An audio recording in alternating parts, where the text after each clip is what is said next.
Ladies and gentlemen, welcome to this very important session.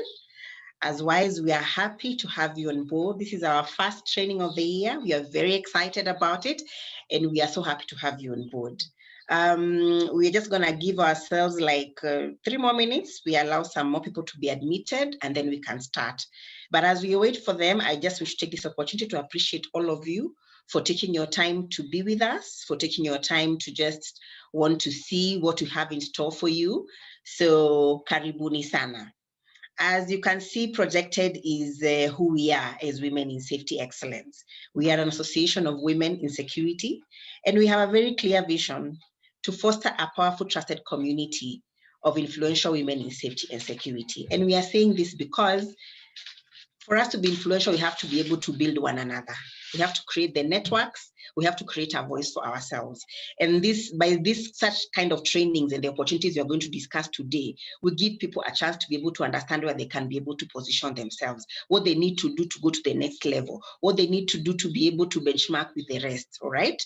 We also want to raise security and safety awareness in women through support programs in training and development, mentorship, networking in partnership with public and private sectors and interested international stakeholders.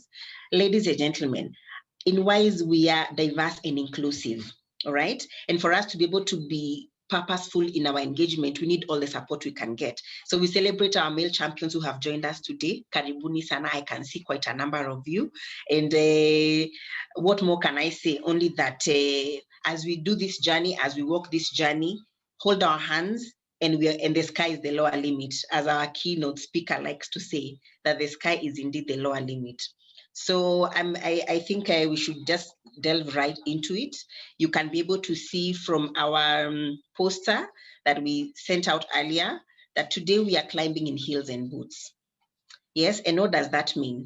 It means that in whatever you're comfortable in, that stride you have to make. There are those of us who can be able to still walk comfortably in heels.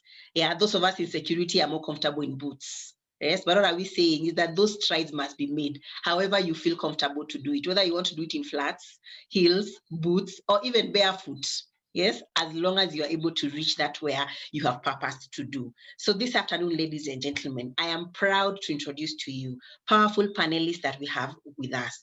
Yes, I am so humbled to have Sarah Richson with us. She's here due to public demand. Yes, she was very, very powerful and instrumental during our launch. Sarah, welcome. We're happy to have you. Yes, and during the launch, she set a pace. You know, as Sarah could talk, you'd feel in your adrenaline that I need to do more as a woman, that nothing should stop me. Like I used to be those women who would complain, oh, I have this. After I left the launch, I felt rejuvenated.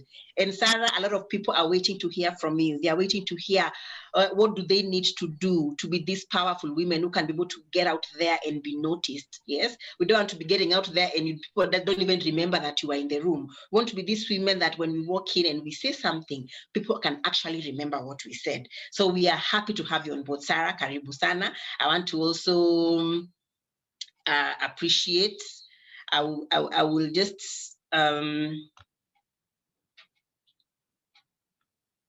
I want to appreciate my other panelists, but as I do that,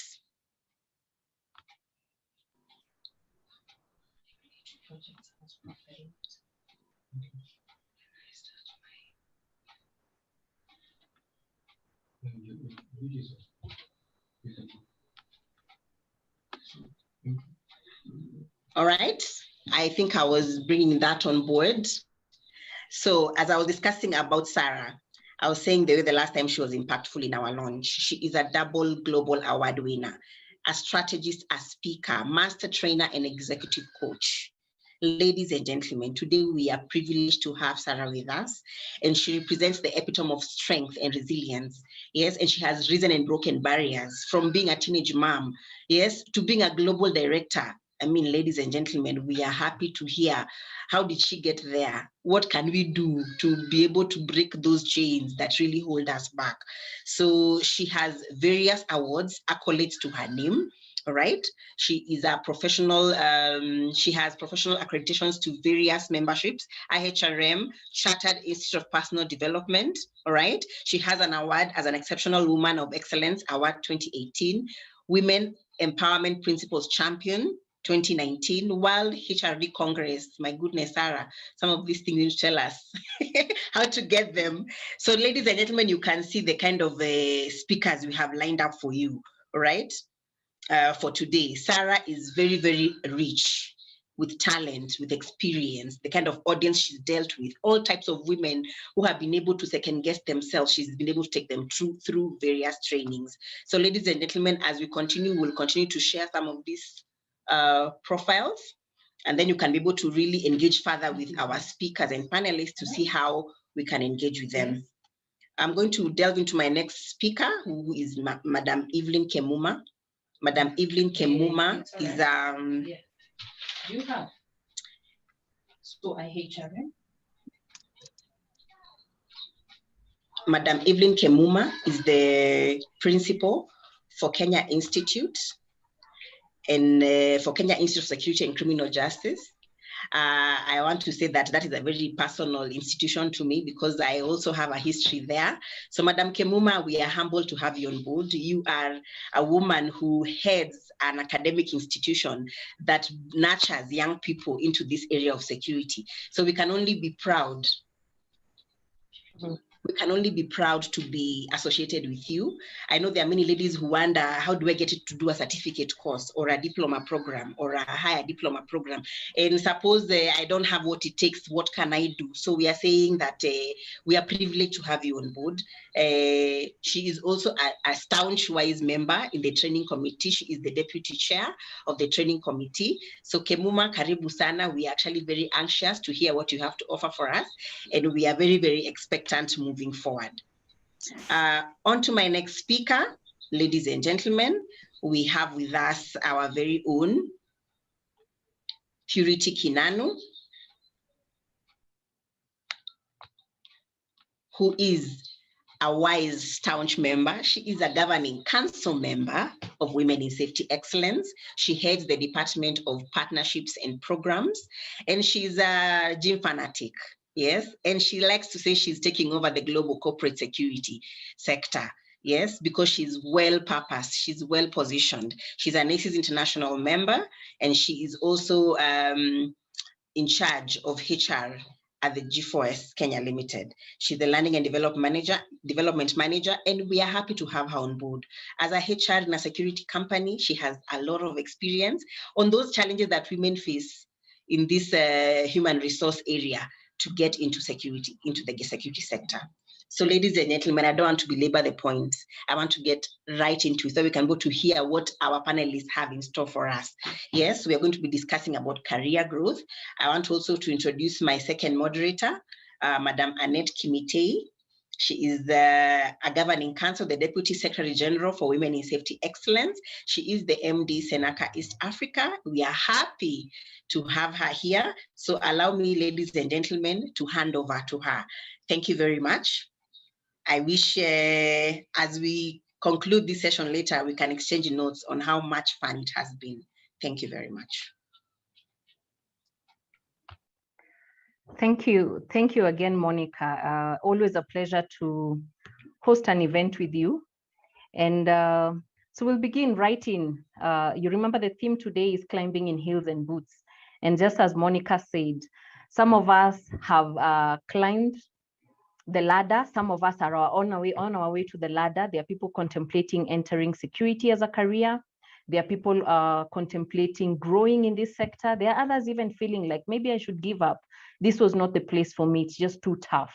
And we have gone from our sandals to bare feet, to rubber shoes, to heels, to boots. And along the way, we've picked enough blisters. And with us today is someone who's going to be able to unpack all that, Sarah Richson. So I'll dive right in, Sarah. And I just want to know, who is Sarah at work and who is Sarah outside work? Thank you so much, Annette. Thank you so much to everybody here. I'm really humbled to be joining such a powerful panel. I've met you ladies, I've watched you, I know what you guys have achieved, and kudos to you, you know, woman to woman, leader to leader. Thank you so much for this session and for everybody who has taken their time to come here. By the way, I'm seeing friends here. Some of them, they're not in security, but I'm seeing you here. I'm so excited. Thank you so much. And I'm so humbled, as always, when people come to listen to me. And even more humbled when people listen to me a second, a third, or multiple times. So who is Sarah? As a person, I am a wife, happily married. I am also a mother to multiple children. 3 of them now adults. My firstborn is 28 this year, I think. My second and third child are both at university. I'm starting to feel like a grandma. We are negotiating with them and how soon they'll make me a grandma and everything. And I still have, obviously, my younger child at 11 years in school as well. Who am I in terms of my profession? I wear many hats. I call myself a slasher. Slasher as in, you know, that slash you see on a computer. I'm a slasher. I have a slasher career. I'm a trainer, I am a coach, I am a speaker, I am a serialpreneur in the fashion industry, in the supply chain industry, in consulting, in coaching, in training. You know, the list can go on and on. And recently have launched and released a video and a song that was sung about me. So, you know what, people who follow me on Facebook, you see how much I love dancing and music. So I love life. I just love life and I bring that energy to everything I do and whatever. And I don't want to be boxed into anything. The one thing, it could never be Sarah Richson.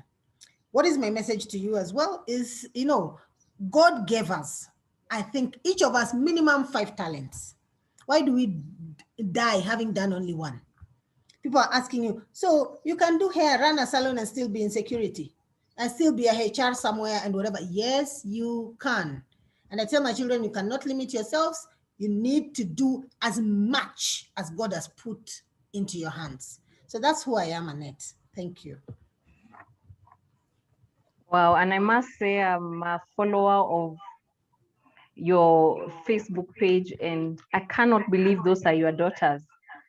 And just those look like your sisters, if not sometimes your younger sisters. Fabulous. Very well articulated. And even when I met them in person one day by default, I was actually really inspired because already they are starting to chart their ways in the I think it was in the makeup market. Yes. So just how do you juggle it all? How do you juggle a global speaker to the passion you have in HR to a mother between 11 to 28? How do you manage it all? First of all, one of the first things I like saying is I really don't joke with my support system. And I cannot emphasize this enough. I wish I could say I'm a know-it-all and I achieved it all. And you know what? I wake up early in the morning. You know, all the stories I always had growing up. I think there's somebody, Umazi. Someone needs to mute. I think.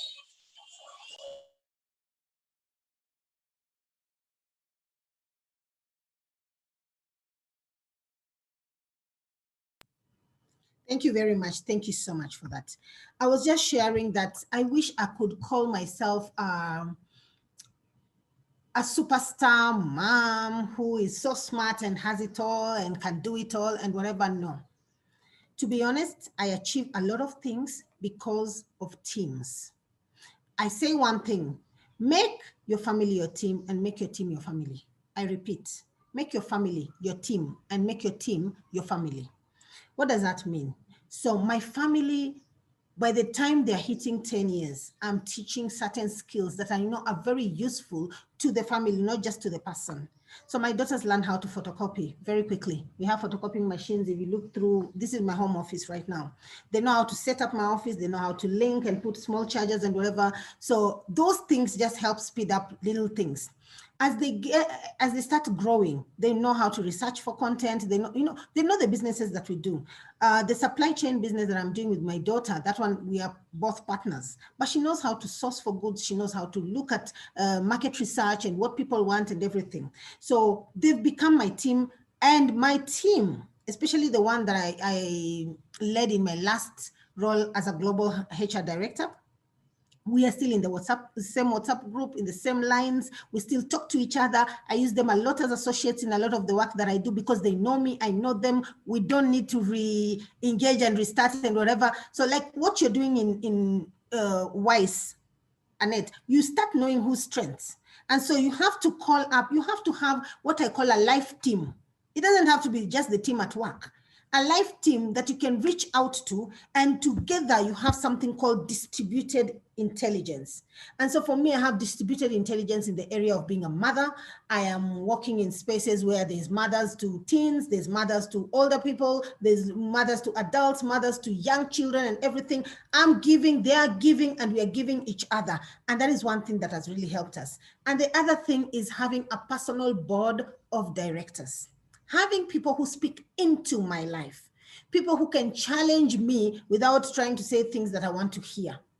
And I also sit on many people's PBODs as well, personal boards of directors. And so when you have those people, not your aunt, your mom, please, ladies, this emotional thing that we have to bring somebody from church and it's my, no.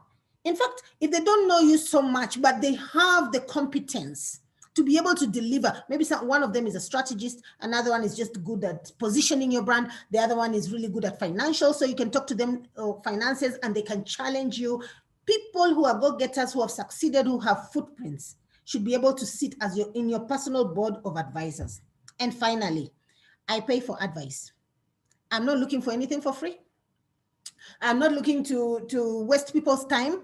I'm not looking to get no's to my emails or people ignoring me because I'm too much and everything. This is one thing I've always told women. When you see women at the highest level, they understand investment. When you're still at the level of seeing things as addition or minus, then you're at the cost level. And cost level will cost you a lot, even in terms of career trajectory or business trajectory. But the minute you see things as investments, Annette is here with me, she's investing her time. Annette has said yes to that meeting or whatever, I'll buy that lunch. I think the next time I call her, she'll come. So those little things that just helped me have access to people and helped me have value, and they valued me and my approach, made people I could not afford very accessible to me. And giants talk to each other. They're like, that's Annette. I want to be with her. I helped her with this and she's come back and really shown that she can do ABCD. Or that one, don't touch. I won't even touch with them. Coaches talk to each other, mentors talk to each other. So don't waste people's times. And the final thing is SMEs. I don't do small and medium excuses. Oh, I'm late for this meeting because my child, or I'm late for that because of, please, SMEs, ladies, let's stop that. I went into my last role. I was the only female, and I can see a few people who worked with me here. I was the only female at the global leadership team with 19 men. 2 layers below were 2 director roles. And then we start with global management teams. And that's where I had another woman. And then after that is where you start seeing women. So there were many women in the organization, 68% of the population, but they were not sitting in strategic positions. Again, why?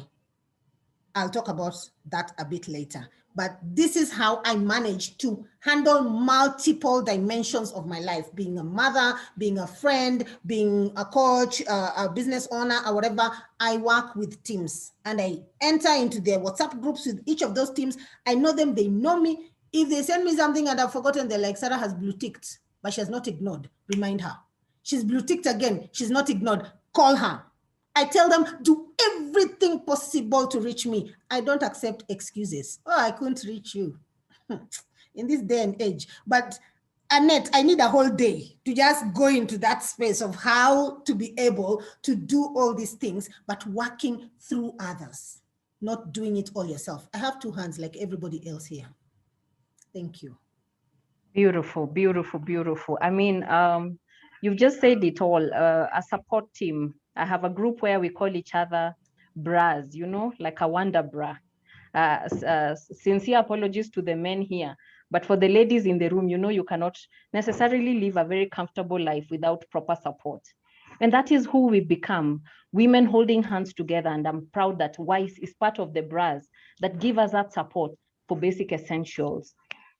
A personal board of directors, and I do hope as a team, we always walk around and I can point. I have mine who are 11, and for different reasons, whether it's spiritual, whether it's medical, whether it's personal. And it's great to know this. So I want to quickly move on to our next panelist. We are going to come back to you, Sarah, very soon. But I want to move very quickly to my dear friend, Kemuma. So Evelyn Kemuma, as you had heard, is a principal of Kenya Institute of Criminal Justice, KICJ. And KICJ is one of those first organizations I heard about when I came to this industry of security. My background is HR by default, HR and training. So I landed in security by default, not that I'm a technical security person who studied security. And one of the institutions that I encountered very fast in my career, and particularly with the people I used to hire, was people from Kenya Institute of Criminal Justice. So very briefly, Kemuma, tell us, who is KICJ and what do you do as an institution? Thank you, Annette. Good afternoon, members. It's good to see all of you. Like you've said, my name is Kemuma Evelyn. I am the Chief Principal, Kenya Institute of Security and Criminal Justice. You'll forgive my hoarse voice, a bit of flu creeping in. KICJ is an institution of higher learning. It was initiated in 2002. By then, our vision bearer saw a gap in the training industry, and specifically in the security training industry. And that is when he came up with a college that would train in security management, forensic and criminal investigation, disaster management, criminology, among many other programs that you can find in the market. We are an institution that, of course, is registered under the Ministry of Education, under TVET in this country. We boast of bridging the gap between tertiary institutions, between basic education, that is from secondary level, to institutions of higher learning at a university level. Simply because we offer programs ranging from certificates, diplomas that can propel you to pursuing your dreams at a university level. So KICJ is an institution, it's an academic institution. Our programs are very, very diverse, but more detailed in security and related programs. We have our offices, our headquarters, the City Hall Annex in the CBD in Nairobi on the 15th floor. Feel free to pay us any visits. We also have professional development courses apart from the academic programs, because we believe that our session today is growing in our careers and in our profession. So the professional development courses allows people in specifically the security industry to acquire specific knowledge and skills to propel them to meeting personal goals and also professional goals. Wonderful. I had not imagined that second part of professional development courses, and congratulations. Being a principal of a heavily security sectored institution, how has that been for you? What has been the experience? First of all, I would say it has been a great opportunity for me to serve as the principal of KICJ. And it has not also been a very easy, you would say. We have administrative duties, and at the same time, you also have to teach which all of them needs or come hand in hand. But I'm grateful for the opportunity that I got to serve as the principal. That opportunity as a principal has helped me to network. I must say that I've been able to network by the both private and government security personnel, which provides a very rich, a network or a very rich source of motivation in terms of the dynamism that is experienced in the industry. I've also been able to learn from these people that I have been networking with, and that has really helped me a lot. Thank you, Kemuma. And Yeah. just out of interest, are most of your students male or female? Most of my students are male. Most of my students are male. We cannot overlook the fact that security is a male-dominated industry. But I also must say that the women are catching up. We are seeing numbers growing, and that is what we advocate for on a day-to-day basis. We are telling the women it is okay, come to school, come back to school and learn, and so that we can be able to go for these opportunities that present themselves for career growth. And out of interest, again, I know you have particular courses. Which are the courses that are favored most by the women at KICJ? The women are taking in courses on criminology and security management, because criminology largely is management of crime, and security management for its from its diversity. Because when we talk about security management, we are talking about the entire industry. It does not limit you to a particular task. Security management opens ways or provides different opportunities that can be there for a security personnel in the market. So security management, criminology, and forensic and criminal investigations, the three programs take a lead. Beautiful. And we are so happy to hear that, women are pursuing criminology. A couple of years back, all the courses being done in colleges by women were what you'd call very soft skills oriented. So it's very impressive to know that women have now ventured into criminology, security management, and even to forensics. I want to switch now to Purity. As you've heard, Purity is the head of HR and talent and learning and development at G4S, one of the largest, if not the largest, security institutions across the world. And even here in Kenya, when we were growing up, we have always been aspiring. When we grow up, we want to be like G4S. So karibu sana Purity. Purity is a member of IHRM, that is the Institute of Human Resource Management, and she's also a member of CIPD.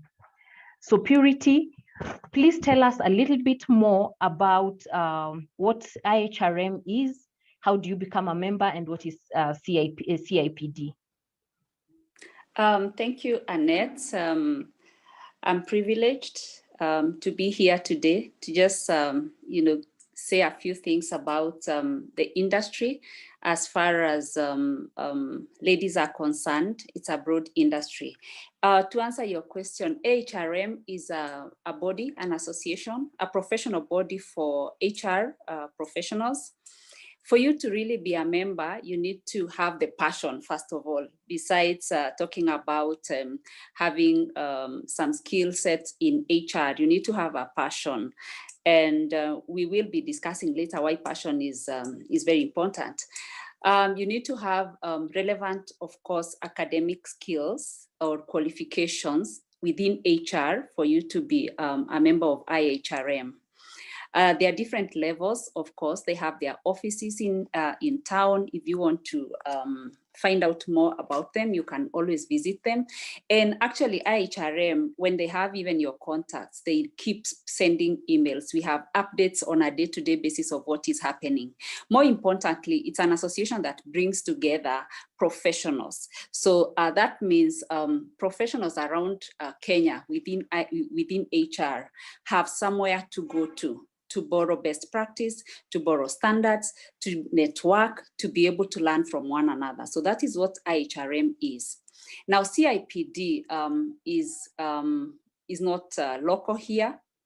Chartered Institute of Personnel Development. It's also the same. It's similar to IHRM. It's more advanced. It has a global outfit. There is much more you learn from them. You learn whatever it is you learn is more. It has a global perspective for anybody who is interested in approaching their professional career in terms of a global, from a global point. That's a good area. That's a good place for you to do some certifications. It's a good place for you to be able to be a member, because then sometimes even when you're in class reading with them or studying, the cohorts that you have members from different countries. So at the end of it all, you realize that you have made so many friends, you have made professional networks outside the country, outside Africa. So I think that is all I can say about IHRM and CIPD. Annette? Thank you. And that is very exciting to learn how professions have already been regulated. Locally here in Kenya, we have IHRM. Internationally, we have CIPD. And already Kenyans are compliant, and we know that this industry, the private security industry, is also being regulated. And soon it will be a requirement that you have at least the basic minimum requirements to be able to join this sector, just as Purity has mentioned. And other than that is that you also have to achieve things, either an every year or every other 2 or 3 years, for you to continue also working in this sector, which will be great. But I'm interested in knowing, Purity, HR security.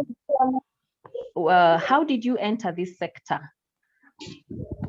Quite an interesting question, Annette. I've been in different sectors. I've been in the hospitality sector.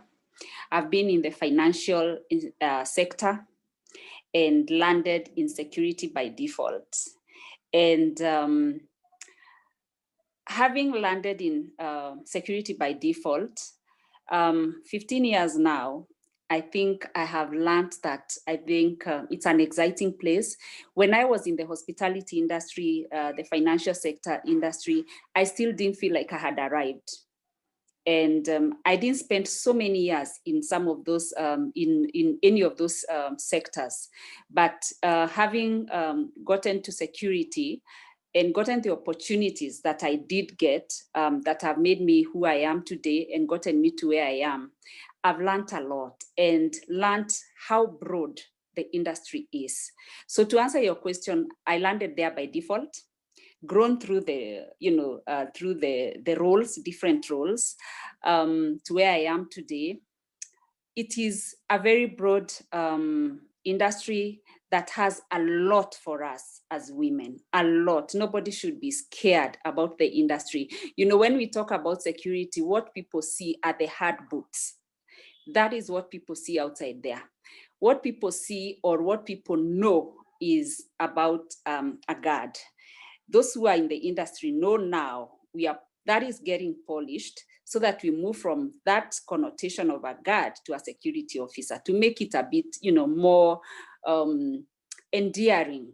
That is what people know. But beyond a security officer, these are very important employees. These are very important members of our society.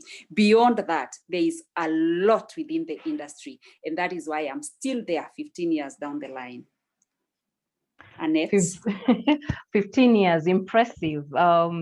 You wouldn't have thought Purity has already been in the industry, despite her counting financial sector and also hospitality sector. Just very quickly, Purity, again, describe your day as the HR manager of G4S. What are the key things that you go through? Is it a chief's camp with so many issues? Yeah, my role as HR manager L&D is not really a chief's camp, and I'm happy to see a few of my colleagues here.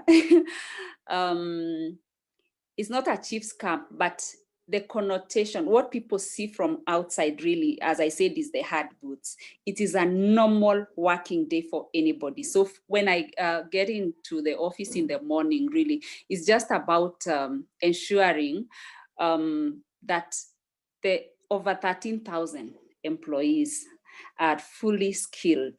They have the right competence, the right skills, the right attitude to be able to do their job. That is basically what my day is. Everything I do is centered around that. They are coached, they are mentored, they are trained, they are developed, they are given career opportunities, they are guided, they are guided through a career plan or a career path. That is what my day is all about. Annette? Wonderful, wonderful. When I was HR manager many years ago, my day would be from morning to evening, tell me about yourself. And I'm happy that the industry is not only reinventing itself, but reinventing itself in a manner that is very positive and very progressive. And Purity, we love and admire you for the role that you have, and even the number of people that can count and say, I was in G4S, and because of this guidance, this training, this career progression, I am where I am. And I'm very excited about what you mentioned, which is there's a lot of opportunity for us as women in security. And it's only not limited to boots. There's boots, definitely, and there's heels. So now I want to quickly turn over to Sarah. But before we do that, I've already seen some questions in the chat box, and I'm encouraging many people, please type into the chat box any questions that you have. We'll be able to get to that shortly. But back to you, Sarah. In your experience, what holds women back from maximizing full potential? What holds us back? First of all, women do not have a don't do list. Annette, let me tell you, all of us in life must have a don't do list. And you know what women have? It is very long to-do lists. From here till Timbuktu. If I come and check somewhere in your life, I will find a to-do list and another to-do list. You have a personal one, you have the one for shopping, burgers and this and that. Then you have the one for office, you have the one for your businesses, everything. And then they are disjointed. They're in different apps or different places or notebooks or name it. I've done that. And I'm telling you, it is very easy to go mad. So as I started rising in my career, I got to a point where, you know what? I don't have to spend my entire Saturday running around the market looking for the right tomatoes because my husband will not eat food from a house help. As we are rising as a family, there are some things I must stop doing. We used to start calibrating, and this is the best way. I worked in HR, so I'm sure people like Purity, yourself, you can understand. First of all, calibrate your income. Look at your salary today, divided by 160 hours. Let's just start there. When you divide maybe 100,000 by 160 hours, you start knowing how much your value is per hour. Now start telling me what you are doing with those hours and those things, how much you would pay somebody else to do. And if you come to visit me this weekend or anytime, when my friends come to visit me, they know I'll have a chef who I will pay 2,000 shillings to make everything look flawless. I will not leave the space of my visitors. I will be present. I have called you to visit me. There's value you are bringing to me. My listening to you and investing that time rather than running around and telling you, and then, hold on, imagine you've come to my house for 3 hours and I've spent 40 minutes with you because the rest I'm in the kitchen, I'm cutting tomatoes, I'm peeling onions, I'm doing, how rude and disrespectful and a waste of time. So as I started having a bigger income, and I found when I'm using my time on more strategic things, I was not held back on those nitty-gritty things. So the secret that is holding women back is they are putting elephant effort for mouse impact, instead of putting in mouse effort to gain elephant results. So don't be held back by insisting and giving these SMEs small and medium excuses. My husband won't eat from I have to make his socks. I'm a director of 4 companies. I'm still folding socks. I'm still buying this. Please. Some things you have to decide as you elevate in life what you stop doing. The other thing that is holding women back is too much preparation and not enough courage. By the way, this year's IWD theme is courage to challenge. So for me, let me tell you, I will grab an opportunity when I'm not even sure how I'm going to deal it. When I became a global director, first African lady to hold that role, I was given 6 months. I was told the role will chew me or I will chew it. And I decided I will chew it by all means. Grab the opportunity. It was advertised for an Africa role. When I went in there, I told them in the first meeting, I could see this is not you don't have problems in Africa. You have a problem across the globe and I can solve it. And HR is HR. If I know the principles, the fundamentals, the 8 pillars, the whatever, my friend, I will circumvent it. I will do it global. I have exposure, I've traveled, I've done and what I don't know, I will learn. You fail forward. So this time, this year, take this theme seriously. Courage to challenge yourself. And finally, I'll tell you, give yourself permission. Permission to fail, permission to learn, permission to be given feedback, permission to move forward. Those are telling me, oh, that meeting is in the evening, so I don't think I can. It's on a Saturday, I have church tomorrow, so I don't think I can. When I was employed in my last role, that is the day my daughter was having a root canal. I keep telling this story to women. You know what a root canal is? It's an operation where she's put under anesthesia. And they've called me, this is the day for reporting because the CEO is traveling and I won't see him for 30 days. So I make a decision. I was like, you know what? This job is going to pay this insurance. I called my mom. I said, accompany my husband, take them to the root canal. Anything goes wrong, call me. So please, it is not, if you're not willing to go through any pain, and there's a training I ran called Leading Through Pain. If you're not willing, you have not matured, hujakoma kufika pale. So some of the things that hold you back is your own beliefs, your own worries, and then you want to blame the whole world. There's a time somebody was calling me and saying, I've got an invitation to go and attend, you know, when the elections happened. And so she got, I think, a front row seat. So I've gotten a phone call and an invitation to go and see Uhuru, I think, or somebody was being inaugurated. I think it's our current president, Uhuru. And so she calls me early in the morning, a coachee of mine. I'm at the airport. She's supposed to be attending an interview in Rwanda. She's telling me she can't come because she got this invitation. I told her, forget your career, my friend. This is our president's career. And yours, you're missing an interview because you have a front row seat. Tomorrow morning, you'll be calling me. You know, she turned around and took the flight, went to the interview. Today, she's leading something, strategic initiatives across Africa in Oracle. So please, my friends, don't be held back from opportunities with our SMEs. And please allow me just something for me that I really, really feel is something has held other women, and I don't let it hold me back, is grit. In fact, my daughter gave me this book when I was coming to speak here because she knows how much I love it. Go buy it. Grit. It is the combination of passion and resilience. Resilience is not those people who never fail. It is actually those people who bounce back, the speed with which you bounce back from a failure. Go to YouTube, just type in Engage 17 and look for the Sarah Richson story. You will either cry or become stronger. And once you see where I have come from to be where I am today, you will understand why this woman is no nonsense and she will not take anything and whatever. Have the passion. My family knows. I tell my husband, I tell my kids, I tell everybody, we soldier on. Have grit. Push. No, it's not an answer here. You find a way around that mountain and get it done. Get to where you need to be. Thank you, Annette. That's all.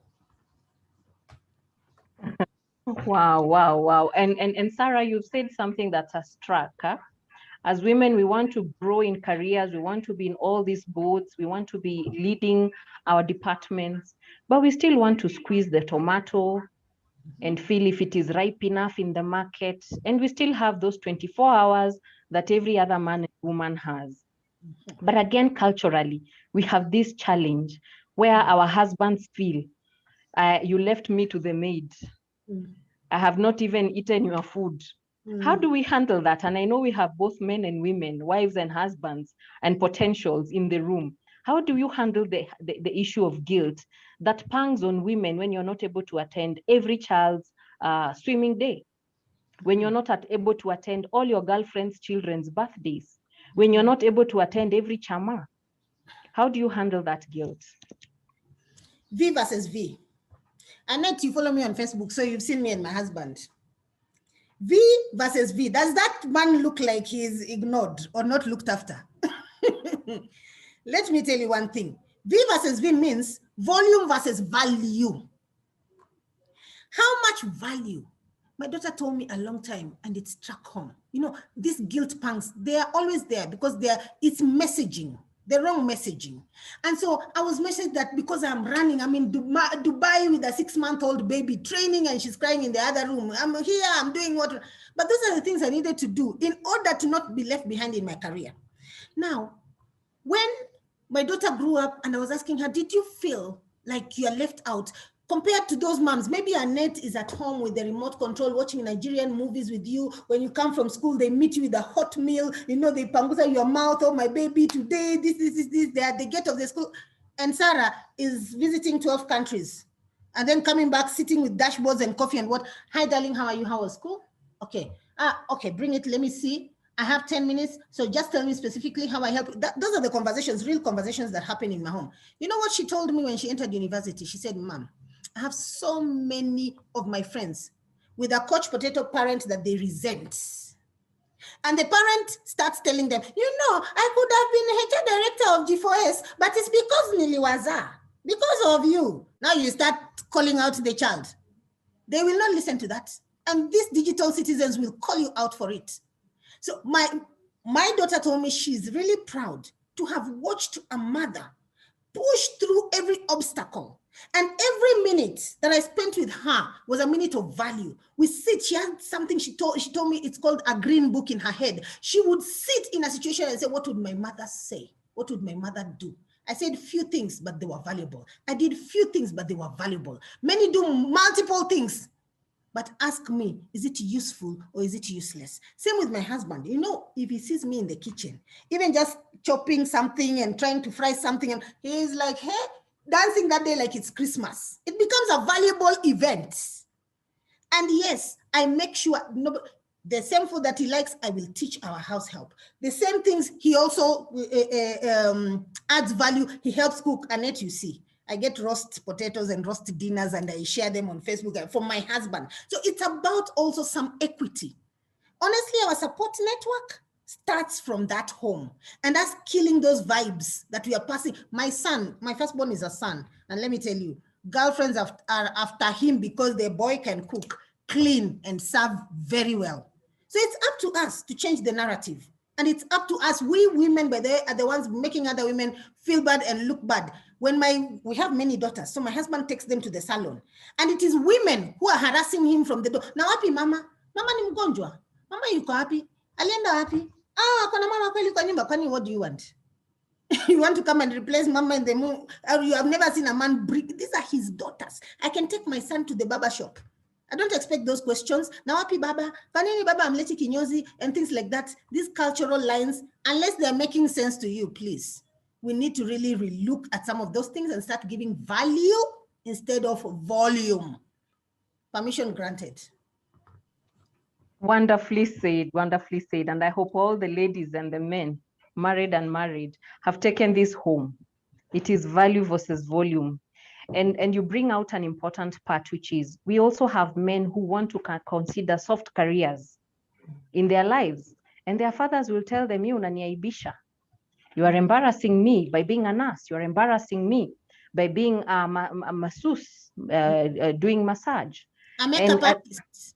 A makeup artist. And these are the careers that are also going to be paying in future because the arts, this is the time the continent, if not the globe, is appreciating the arts. So a lot of our young men and even older men have missed out on the passions of their lives, just fitting into cultural norms.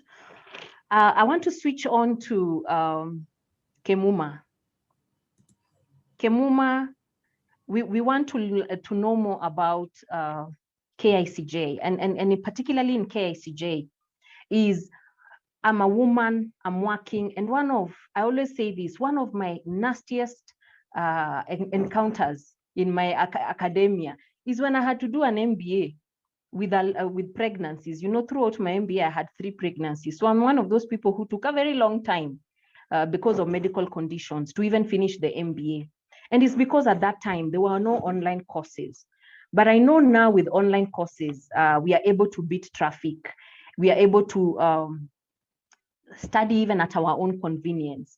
Does KICJ offer this? And are there, you know, like blocks where you can be able to study instead of doing full time? What is this that would be a course ideal for a working woman and a career woman and also a mother? Thank you, Annette. And congratulations for having gone through that program, having been pregnant, because as a woman, studying also comes with a lot of challenges. But all I can say is that in KICJ, we tailor-make programs to suit the needs of our clients. And that is our highlight. So we tailor-make because we do in-house training, and we also have training at the institution. So if an institution needs training from us or needs to be trained by KICJ, they can always reach out to us, and we can tailor-make a program that will suit that need that they have. Starting from the course, the course title, starting from and also moving on to the schedules that they have, because we know if it's an organization reaching out, then they must not be sat work to attending the course. Then we can also come in at a time when the organization feels that they have a balance. They have those at work and they have those who are attending the seminar. And we can do it also periodically. We can do it after 2 months, after a month, or after a week. So we tailor-make those programs. Do we have online programs? We are developing an online platform that will include our current students, plus also students. But we have an interesting program, which is called the distance learning program. In that particular program, what we do is we tailor-make notes in a particular unit, and we give assignments. So we give the student the material to go and read, work on assignments, plus frequent follow-ups. Then they come to the college for examinations. And that program has really been convenient, especially for those in the security industry, where we know it's not a 8 to 5 job. It's not a conventional job. It has its dynamics. Sometimes you have to work from 6 to 6. Sometimes you're night shift. Sometimes you are on a day shift, or you're even working during weekends. So we have that distance learning program that is very, very convenient. We also have part-time classes where you can come to class every Saturday from morning till evening, specifically from 8 to 5 p.m. And we also have full-time classes. So we are all round, depending on what the client would need. Annette? Beautiful, and it's great to know that KICJ is reinventing itself. You definitely have the full-time programs, the part-time programs, the distance learning programs, and even one that I've just found out today, which is you are able to tailor programs specific to organizations. Yes. And I think in the audience, there'll be questions as to how people can get in touch with you. So I'll request Kemuma that you do type in the details. Yeah. And then you share with us the profile, and we'll be able to email all the participants, particularly regarding the opportunities you have at KICJ. I just want to ask you a quick question, Kemuma, on what is the difference between professional development and academic development? You mentioned that you have both. What is the difference? Now, academic development is where you come in the college and you want to study. It's moving from one level of study to the next, moving from one grade to the next. And it's also done after assessing what you have been able, the knowledge that you've been able to acquire from one level so that you can be promoted to go to the next grade. That is academic progression. You move from term 1, you're evaluated, you go to term 2, you finish a course, you start from certificate, you're evaluated, you go to a diploma, and that is what we call academic progression. But when it comes to professional development, I believe that is acquiring or acquisition of knowledge and skills that will be able to, that will enable you to pursue or to perform a particular task. For example, if you are in HR like Kananu, then you will acquire skills on how to manage human resources or maybe any other resources, and that is professional development. If you are in cyber or you want to pursue cyber crime in investigations, or that is your ultimate goal, then professionally, what do you need to do? You need to acquire IT skills. You need to acquire computer investigation skills so that they can propel you to become a cybercrime investigator. So acquiring of skills and knowledge, particularly to a particular course, that is what we call professional development. Annette? Oh, wonderful. Thank you for that clarification. And soon we are also going to learn a lot more about the courses that Sarah Richson also offers when it comes to personal development. And I'm again very excited to learn that KICJ, there's that distinction. Yes. I want to jump to purity. Purity in private security, you know, unfortunately, is one of those careers that people come to when they've almost given up. I always ask my guards why they came to join Senaka, and they say, hakuna kazi yuko inje, madam. So it is one of those careers that men come to because there's no job, and then women come to because they don't want to be a house girl. Yet there are so many opportunities in this sector, and there are so many opportunities for women in this sector. But just generally from your own observation, what jobs do most women take up in G4S? Are there very distinct roles that you'll identify to have more women than their counterparts? Thank you, Annette. Basically, yes. The feeling is, as I said, is a guarding job. Security, private security is a guarding job when there are so many other opportunities. We find a lot of ladies who join, you know, there are different levels also within security. That is why we are saying there is so much. The cake is so big for each and every one of us. People join at the lower level, and they join just for a salary, you know, let me be able to pay my bills, and therefore I will just be, you know, a guard or a gadette. The ladies who come in as a gadette, the ladies who come in as a receptionist at a lower level. And as we progress, we find a number of ladies joining at the admin level. And this is not really basically even about G4S alone. I have interacted with a number of security firms, and a number of ladies are in the admin roles. A number of ladies are, with all due respect, really, because I also started there, and it's a very enriching career. It's a very enriching career path. A number of ladies find themselves in the sales roles, and some of them, as opposed to really looking at it as a career.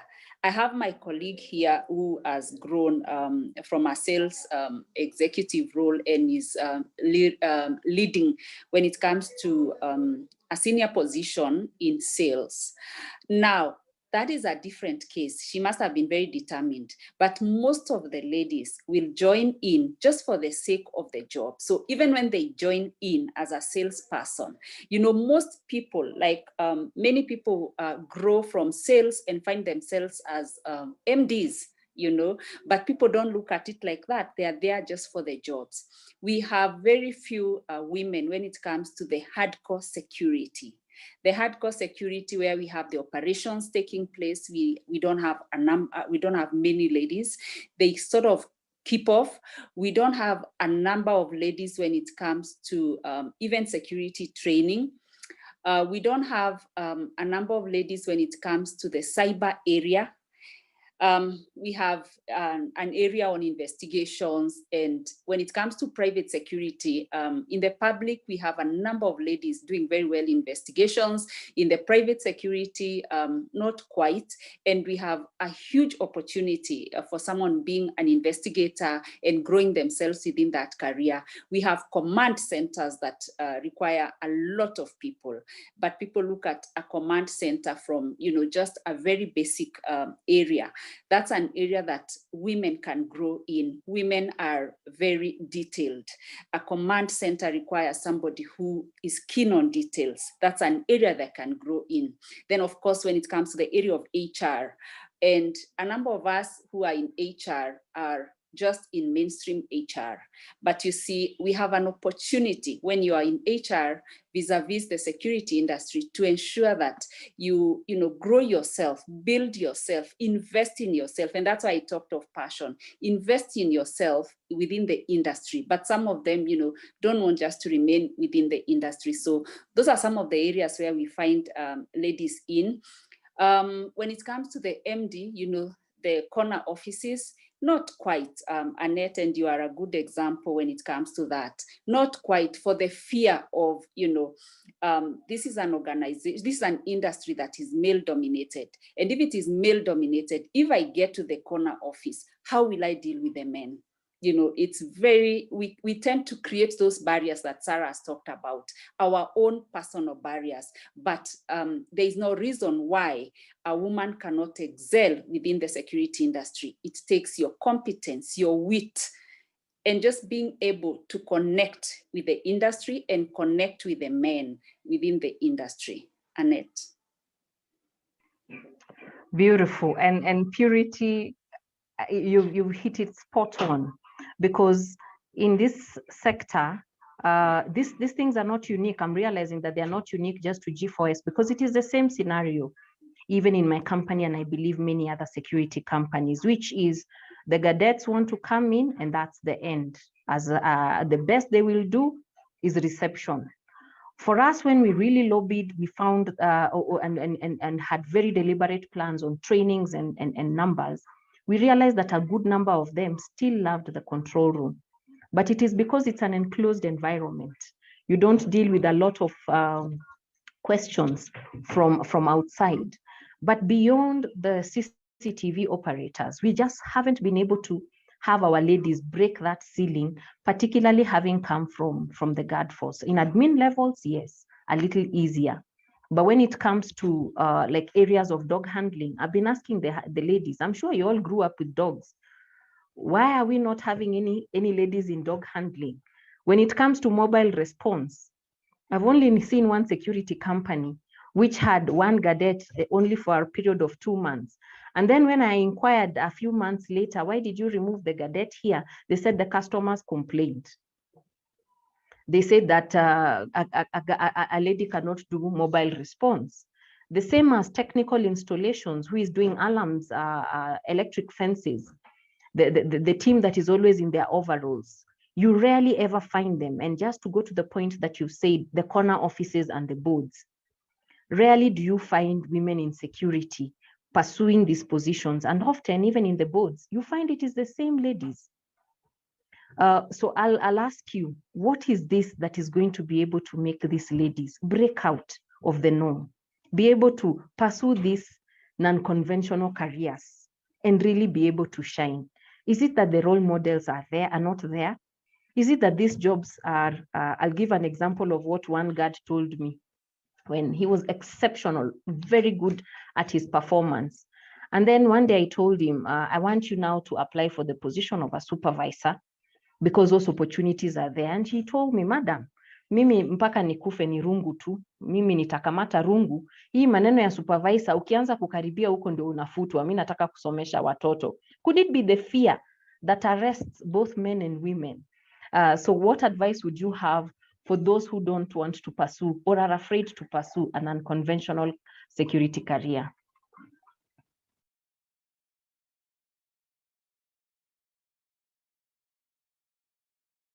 Purity, you are on mute. Oh yeah, sorry. I was saying it's the sad reality that we have people, we have our ladies who feel it is just a perception, first of all, just because the number of men are more. You know, when I enter a security organization, you will realize that just from the gate, from the access point, you find a number of men. And I think that perception really sways their thinking and the way they look at it. Nevertheless, there should be no reason. I would like to mention, just for everybody on this call to realize that we have at those entry levels where we are talking about guards and cadets, a cadet is a lady guard. At that level, we have people who have invested in themselves. They have masters, we have a number of them. They have diplomas, very good diplomas. And I think the topic for today is quite relevant because the question is, when that person has that degree or diploma, do they have a career plan? Do they know what they want to do? Or did they just go to get it, an academic qualification, because everybody is rushing to get it? So what I would say is to break those fears, every lady needs to know that, you know, there is a lot of opportunity. They also need to invest in themselves. Even if I'm saying when you're getting these academic papers, you should know where you're headed. You must be, because if you do not have, you're not an expert in your area, you have no expertise that people can really identify you for or with. They cannot look out for Annette because of an area that they know she is an expert in. What will happen is, Annette, can you hear me? Yes, I can hear you. All right, yeah, I saw some blank. What will happen is you will always feel like you're left out. And when you feel like you're left out, the fear creeps in. You know, you start feeling like, I am less of a person. So the starting point is invest in yourself. Just like Sarah mentioned, you need to invest in yourself. You need to have some competence and some skills that somebody can, you know, look out for. And when they look out like this, they are seeing a lady and not always men. The second thing is have a plan for yourself. You know, as you are in the job, are you there just because of a salary? If you're just there because of a salary, then utasema hiyo ya Annette, mimi mpaka rungu, mpaka nikufe, nitakuwa tu nimeshika rungu. But if you have a plan for yourself, if you know what you want to do, then you will be able to achieve it. Another thing I would like to mention, Annette, is that we see a lot of women. There's a bit of noise. Okay. Esther Maina. Okay, please proceed with muted. All right. We see a lot of women who join from an entry level because you start designing your career from the time you get, you know, you start understanding who you are. So a lot of people will look for resources, go out, even get a financial resource from an institution like a bank, a circle, to build a house, to buy a plot, to do this and to do that, which are very good things. But we forget that investing in yourself is very important. We need to take personal investment as serious as the way we take investment in other, you know, in other things like, you know, property and assets and all that. So I think, Annette, that's what I can say about that.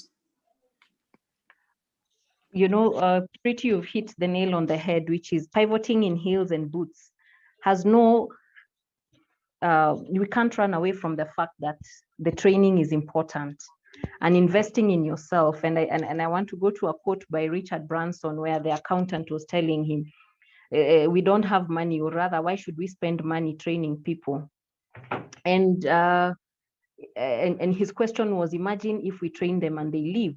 And Richard Branson added, imagine if we don't and they stay, which is the reality. But again, one question that comes up often, and I think I'm going to pose this to Sarah, is people struggle with investing in themselves. Often when I ask somebody, why haven't you been able to progress? Oh, madam, your promotion inataka nikuwe na diploma. So when I ask, why haven't you done the diploma? Kampuni haijatulipia. So Sarah, I know you have amazing programs and you are able to share with us, and we want to know a little bit more about what these opportunities are. Please highlight, we'll be able to project on the screen the calendar that you had sent us, just about some of the programs that you're offering, and members of WISE and also friends of WISE, because I see an impressive number of men who've joined us can be able to benefit from. Karibu, Sarah. Thank you so much. Is it possible for you to let me project from my side? Because there's something I wanted to show you as I answer that question of investment. Thank you so much. You've disabled my sharing. Allow me to share. So we are making you co-host shortly. Okay. Excellent. Now you can share. Fantastic. So I just wanted to share this. And when you look at, I went back to my days when I was heading HR.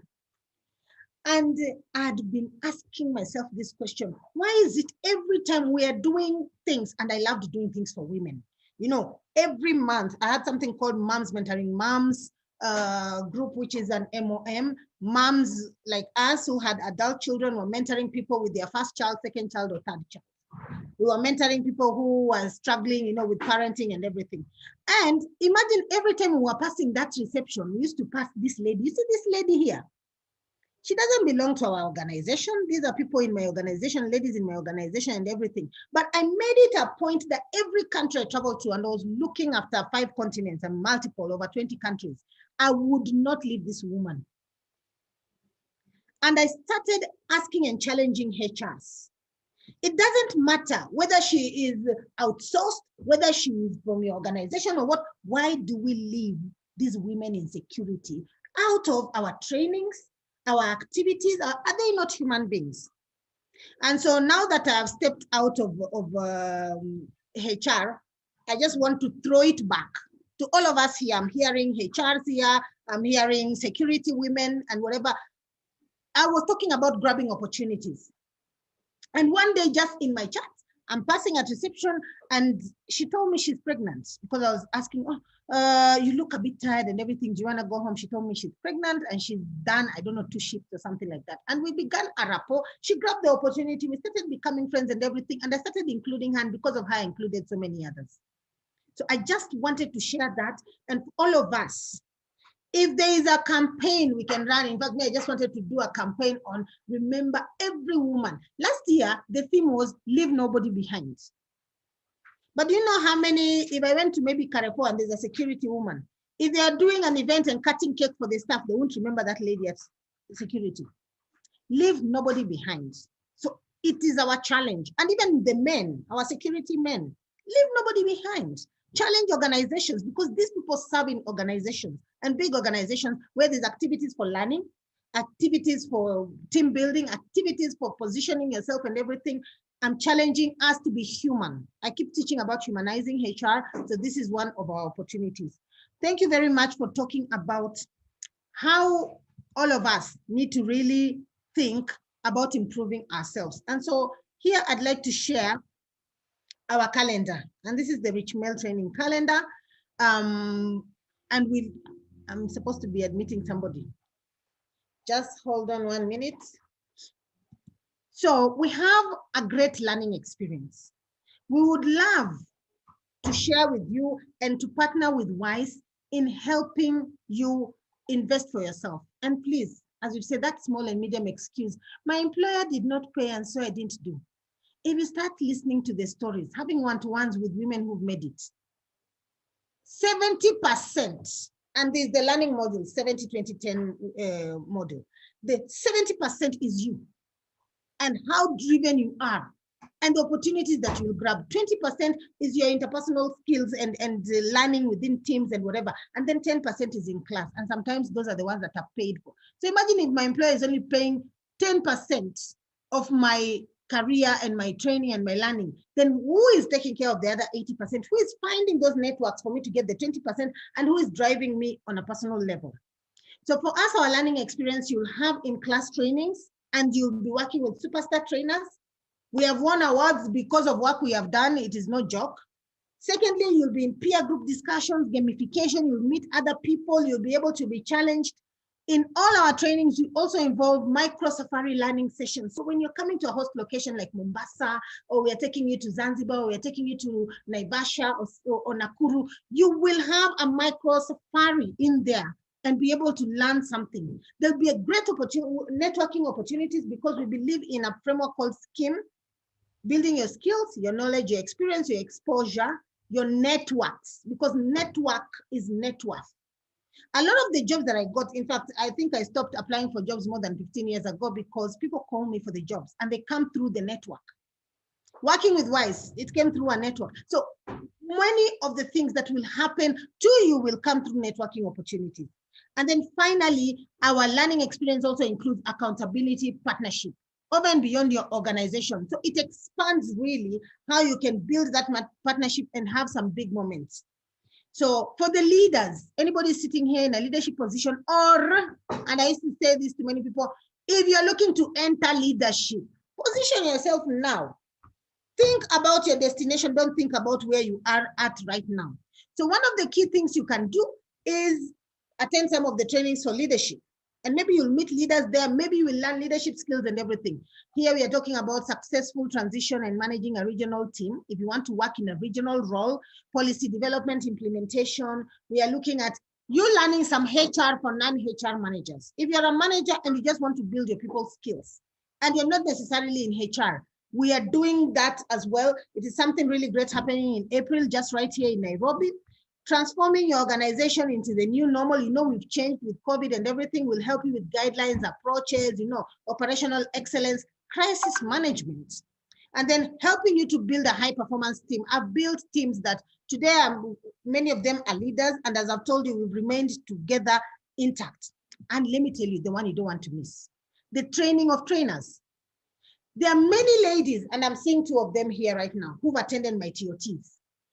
TOT, it doesn't matter whether you are an intern today. If you feel you have the gift of the gab, you have the gift of speaking, the gift of training and passing knowledge, attend, we give you the skills. This could be your side hustle. This is the era where it's the gig economy. So you can be doing your job, but you can positioning yourself inside the organization and say, hey, I have some training skills and a certification because we are NITA certified to undertake this. And we'll be giving you a certification to help you undertake and be able to actually take on some trainings internally or maybe externally and earn some money. Why not? And then you can do customer experience, leadership pipeline, supervisory skills. If you have never been a supervisor before, coaching and mentorship skills for leaders, boosting productivity in your team. Some of you are struggling to boost productivity. Acacia is a venue I love. You know, we are very keen. You're seeing we're in Serena, Sankara, Concord Hotel, Acacia, Kepinski. Those are the places where we really love to take you so that your training and learning experience is amazing. Report writing and presentation skills, those are not just for leaders, they're for anybody. Some of you have to write reports about incidences, have to write reports about issues, have to submit some input into a report that is going to the board. All staff calendars, this one, whether it is a driver, whether it's hospitality staff, security staff, receptionist, name it. They can all come in for our personal branding workshop. This is another one you don't want to miss. White Sands, Sarova, Mombasa. You do not want to miss this one. By the way, it is one of my biggest sellouts. If you check on my LinkedIn, you saw in Uganda when I did it the other year, it had a queue all the way outside Golf Hotel to the road. Look after your own brand. I am a product of personal branding. So please attend this, sign up for it. We have great discounts for you. 15% if you attend in class, but you can also be in Sarova with us without being there by attending the online one, and you get 20% discount for that. So again, reach out to us. We'll share this calendar. Annette, I don't want to go through every nitty-gritty, but I'm just requesting you to please share the calendar with all your members. But that's just an insight into what it is. As we've said, the venues are amazing, and we've negotiated great. If you want accommodation in there, you can pay for yourself, invest in yourself. I always tell people, if I invest on 13,000 or 40,000 for a training, and I spend 3 days and make a network that can propel me in years for me to start earning my day rate. You know, my day rate went from a certain amount to quadruple, not double, not triple, quadruple, through investing in myself. And that's why I call it an investment and not a cost. And so look at the types of venues you'll be going into. Look at the type of learning experience you'll be enjoying. Look at our variety of courses that are out there for you to pick and choose, and just say, you know what? How many Java lunches do I have per year? How many handbags am I buying this year? How many shoes and whatever? When I can actually get into a role and traject myself to the point where I'm not even worried about my mortgage, leave alone the handbag or the Java lunch. And that is how I always look at these things when I'm thinking of investing myself. So please definitely reach out to us and look at how you can actually join. Thank you very much. Over to you, Annette. Powerful. And I think if you can even project that more, you know, these are courses available for yourself as an individual, whether you're a supervisor, a manager, whether you want to improve your HR skills. And you know, I say everyone is a HR, as long as even a mother is a HR manager. You're managing the most important assets in your home, which are the human beings. So whether it's yourself, your team, your organization, there are various programs available. And you know, we love the places we go for training. So if you have not been to Sankara, Kempinski, Acacia in Kisumu, Serena, Sarova, or if you really want to just travel the country and learn more in a different environment, because what happens is when we have our trainings in Nairobi, some of us in security, you really want to be in the training, but 99% of the time you're on your phone with some urgent security matter somewhere. Yes. So this is an opportunity for you to leave and send an email saying, I've gone to Kisumu, Mombasa, Nakuru for a training. So munipatie space ni land. But as long as you're in Nairobi, someone will always rush, sign for me a check, or there's this incident that we need you to respond to. So we have, thank you so much, Sarah, for sharing that. And again, I don't know if you want to repeat the special discount for WISE members, which we are so privileged to partner with. We are definitely looking at giving you 15% for all the in-class sessions that you're going to attend. 15%. So if you're looking at something here and you're seeing it as 60,000, take off 15% just for WISE. And you'll need to come probably with an email intro or whatever from WISE and showing that you're a WISE member, and 20% for online. So if you decide you can't come there for the 3 day, but you join it online, we can give you the link at 20% off this price. So it's a really, really great deal. And we are doing it in partnership with the partnership that we've had with WISE and everything. So I am looking forward to having some of you starting to sign up for some of these amazing trainings. Thank you. Thank you so much. More reasons why you not only need to be a member of WISE, you need to encourage your colleagues to be members of WISE, either as an individual or a corporate member. Remember, this year we have a discount where individual membership is 5,000 and corporate membership is 20,000. And as Sarah has said, 15% for in-class programs and 20% for online trainings. And I do recall, Sarah, that you are accredited by NITA. Probably you can mention a little bit more about that. Yes, so we have NITA accreditation, we have IHRM accreditation, So if any of your people are in the HR space or are interested in the HR space and getting CPD points, you can get CPD points through us. We can actually issue them if you attend our training. For those of you through NITA, you can actually claim back. And guess what? You can claim back your accommodation, you can claim back a lot of the costs associated with this training and everything, as long as your organization is also, and I hope NITA, I hope WISE actually takes up a NITA membership so that the members who come in through a WISE perspective can actually get a lot of the money back, so it doesn't go to a waste. Thank you for that clarification. For us, actually, at Sanaka, most of the trainings, 80% is at least you must be NITA accredited. And for that particular purpose, where we have invested in our employees, we love training, but we also appreciate when that is reimbursed and recognized by government. So ladies and gentlemen, you have heard it from an amazing and powerful team. Hatujamaliza. We still have a lot more to go on. I'm going to hand over to Monica, my co-moderator, who's going to be able to tackle questions on the chat box. So again, members, please type in any questions that you have on the chat box for us to be able to capture. Karibu, Monica. Wow, I think I am just glued to my seat, enjoying every minute of what has happened this afternoon. Ladies and gentlemen, you'll agree with me that indeed there's a lot we need to change, how we look at things, how we tackle issues, even in terms of attitude. But I have seen there are a few questions in the chat box, and I want to direct them to our panelists so that we can be able to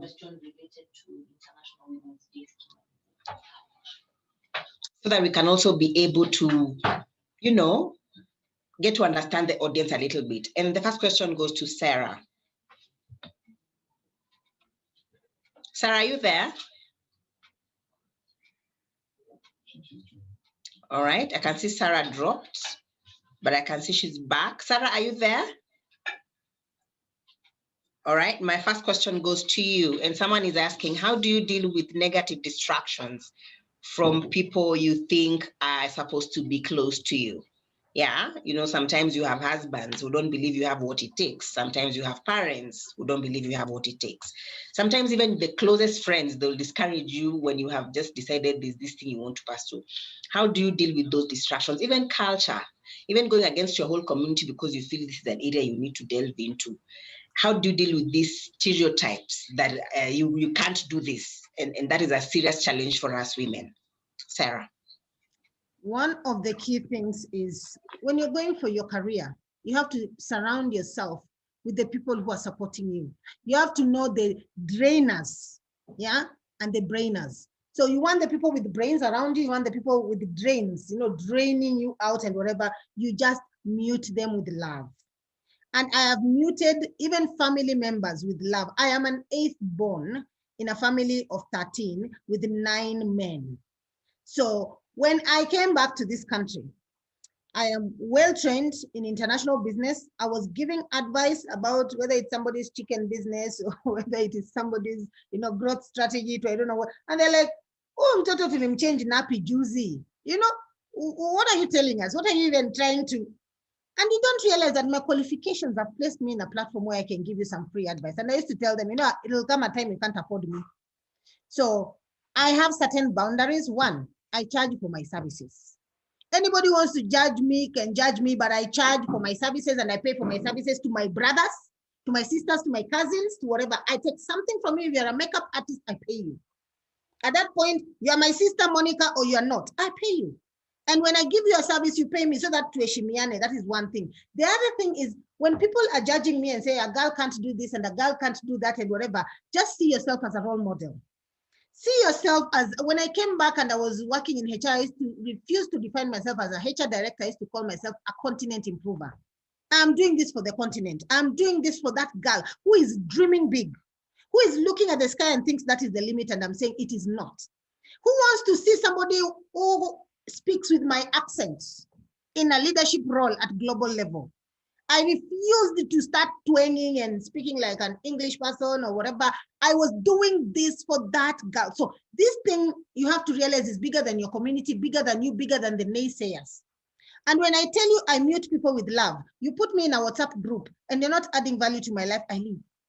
Please left. Every year I prune my network. I have what is it called? An article I wrote on pruning your network. If you want, I can share with some of your members. And another one on strategic patience. Strategic patience means if you have that husband who's not helping you, if you have that friend who's a naysayer, if you have that mother who has written you off, have strategic patience and make sure all your moves are very strategic. When you produce results, at least I can tell you from where I'm sitting today. And when I was coming through that pathway, it was very hard.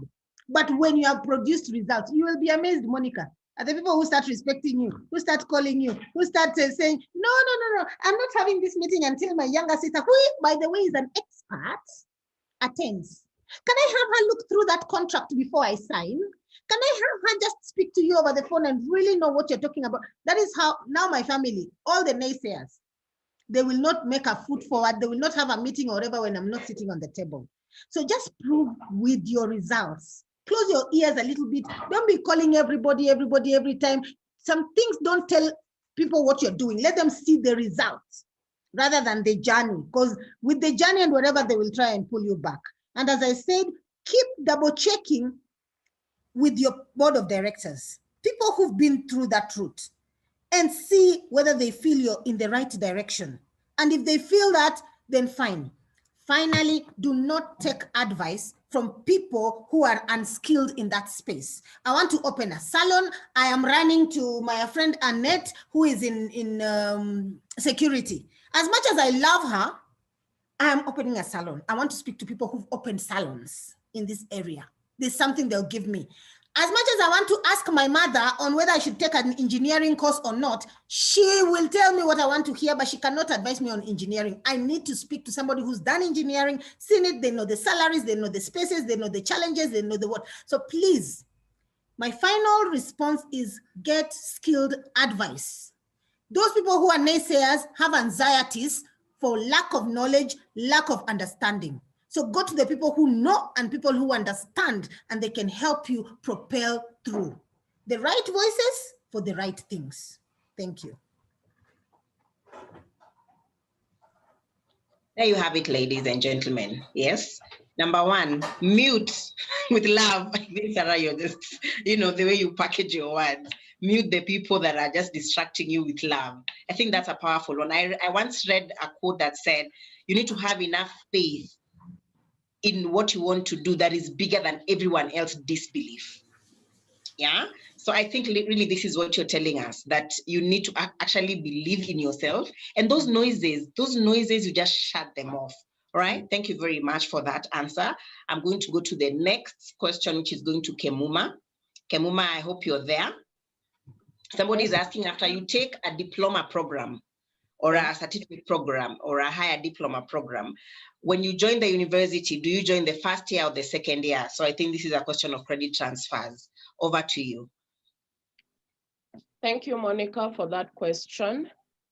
Let me say this, that first of all, universities reserve the right for admission at whatever stage that they feel that they should admit a student based on academic documents that you present.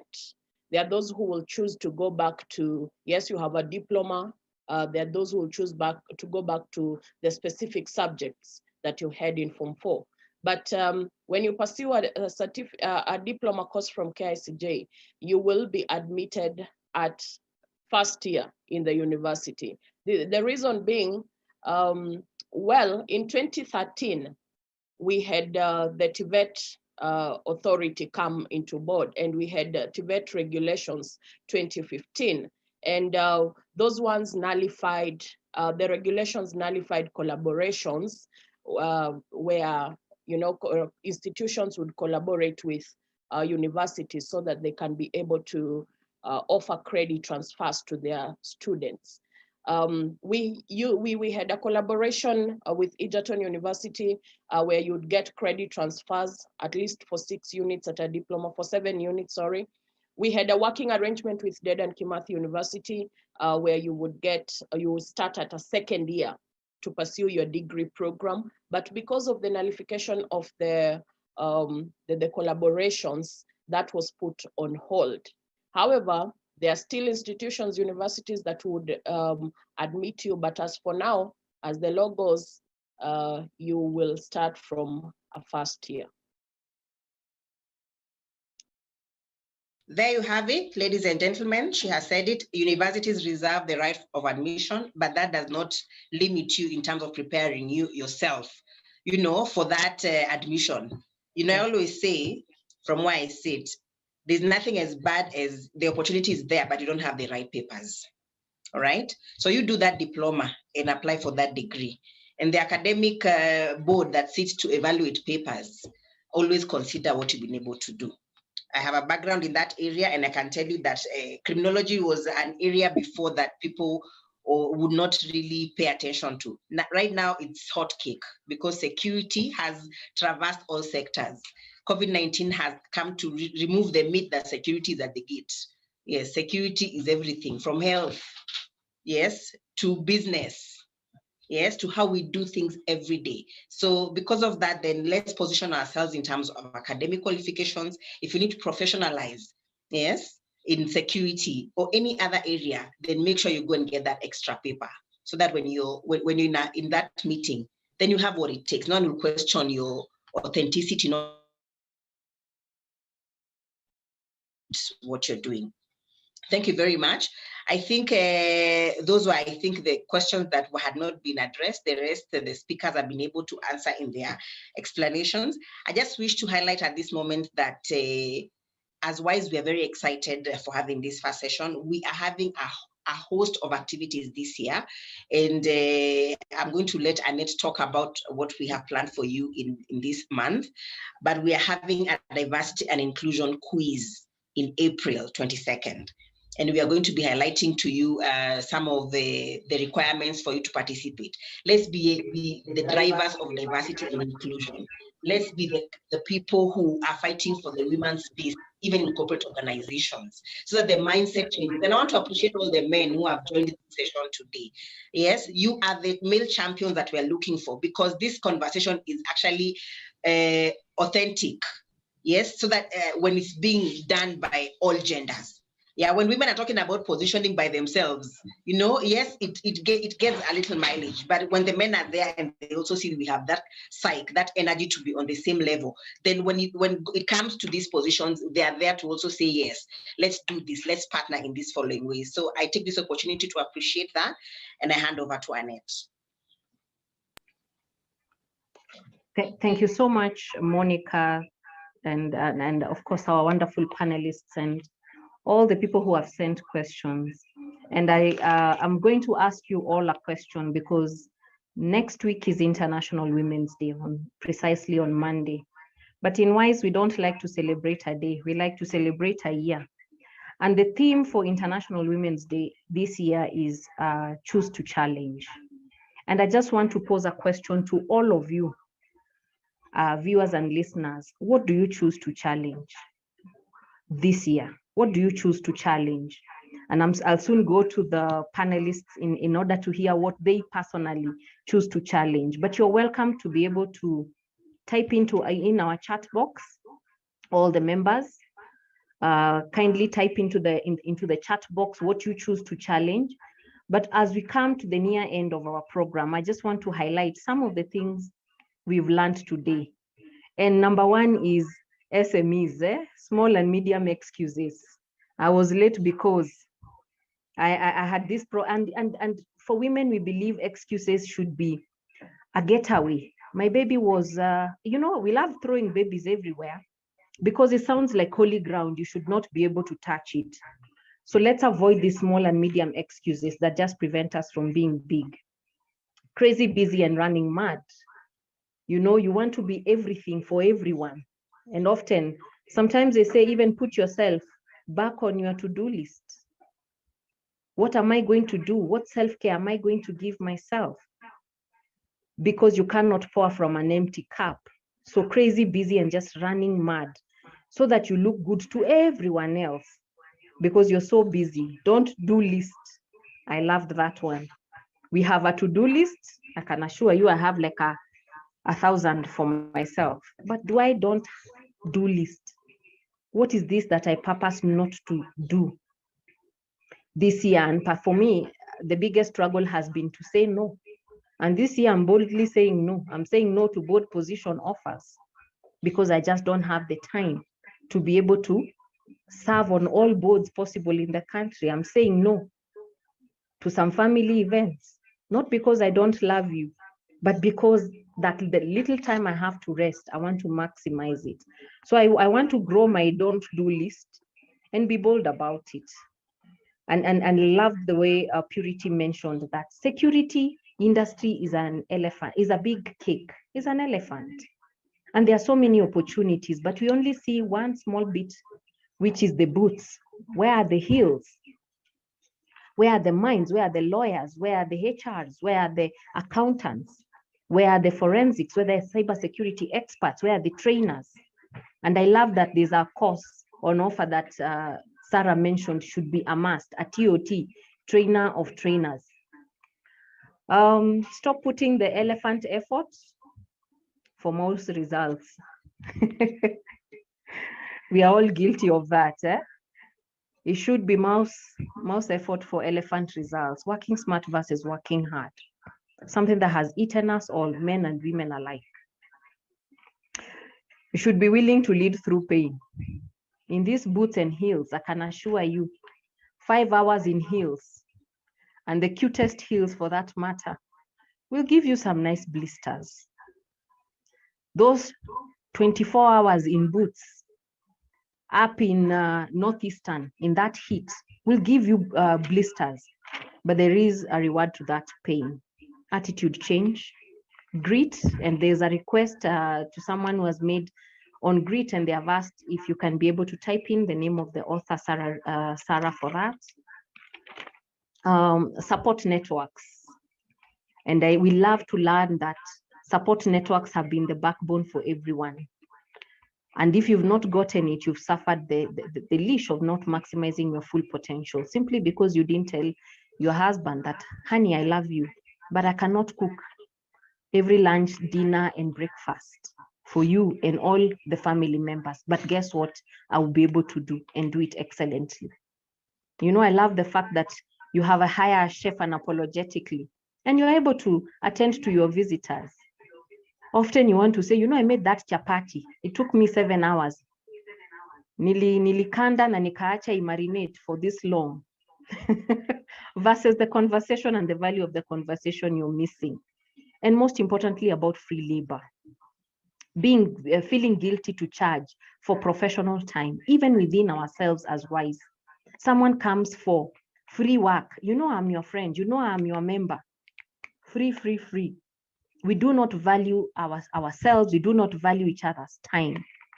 And Kemuma reinforcing the importance of academics, that you can actually start. I would be so happy to hear that my security officers have started at a certificate level, have gone to diplomas, and they're having their degrees, and they're having their postgraduate or their PhDs.